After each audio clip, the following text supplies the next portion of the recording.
So I've actually started fencing at the age of 4 and actually stopped at the age of 19 out of the nowhere, right? So what was the reason? What was that? Why did I actually stop, right? So actually in the season, the 24-25, I actually, stopped fencing before, and I have to look to reality what actually, the Olympic sport were, right? In technical side, I actually, fell in love with the game. It's actually, every kind of sport if you put in, or every kind of skill if you put in the reps and the hours intentionally, actually you will end up enjoying what you're doing, right? The thing is, I never actually thought about, monetizing and actually, make worth a living about that, right? So that's the main thing that, I had the luck until the age of 17, 18 to not think about, finances and actually how to monetize, right? In my family. So, I would say that the best thing that I learned through that is, actually critical thinking, which is actually, looking things for what they are unemotionally. And, there's nothing wrong with that. And actually, I think, it's one of the best skills that, every single us, every single human being actually can learn. So critical thinking, as I was saying before, is just judging, looking at things, without that kind of internal voice, that kind of feeling, fear, anxiety. Just look it objectively in a third perspective for what they truly are, right? At the time, I didn't hit the problem of, you know, I have to figure out a way to make money with this. So it didn't actually end up there because, in that period, with my family, we had a loss of 12K a year, euros.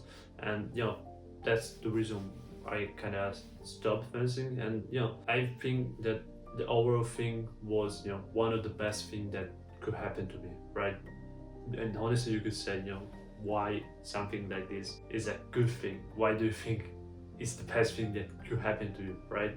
And I think if I have to balance what I get from what I lose, of course, right now I just feel losing a little bit, but I just feel that the compound effect that I'm gonna have, the challenges, the skill, especially the skills that I've learned, everything I got going through is just beautiful. And anything like this couldn't come from if I didn't challenge myself to, and I wasn't ambitious in order to achieve my goals. So actually stepping away from the game make me look at the game in a more critical way, and in a way that I would say very few people. And I talk actually with a lot of athletes from different kind of sports, right?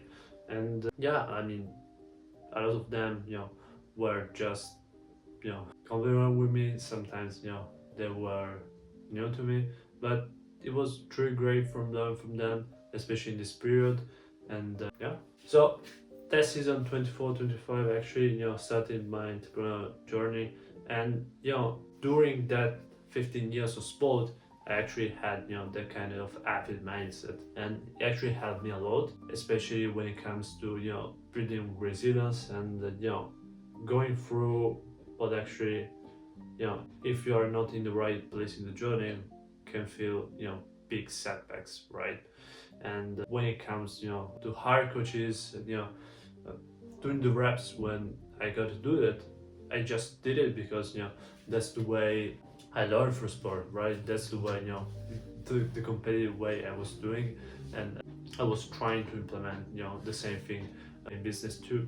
So building business, where it is actually at the end of the day, building skills and understanding that, at least from my point of view right now, the best way in order to monetize as an athlete is actually to build an intentional personal brand, right? So that's why also I'm actually sharing with you guys what I'm doing, what I'm not doing, all the stuff that at the end of the day defines me. I really am, I think, one of the most transparent person on earth. And yeah, I honestly really like to talk with you guys face to face, even if not in camera. Yeah, it really brings me the most joy. And yeah, so 1 year and a half without it, maybe 3 years, maybe 3 years. I don't know really, but yeah, one day I will actually come back doing fencing. Is something that, you know, aside from, you know, the competitive side, is actually something that I enjoy a lot doing, right? As I was saying, you know, I actually have, you know, one of the books, one of the a really good book that I like, so good that they can ignore you. So briefly summarize it, it actually, you know, teaches why skills at the end of the day trumps passion in the when you're looking to see what do you want to do for work, right? Because at the end of the day, you end up enjoying what you're good at, what you're excellent at, right?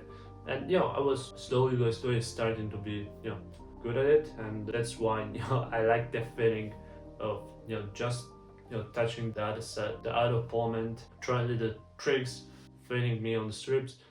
That was a period that I like a lot, enjoying fencing before I was stopping the season. So at least in my vision, I see that, you know, the trends where, you know, sponsor and other athletes are basing on that, especially on the Olympic side, is just gonna transition, right? Already is already happening, and you know, I just think that this thing is inevitable.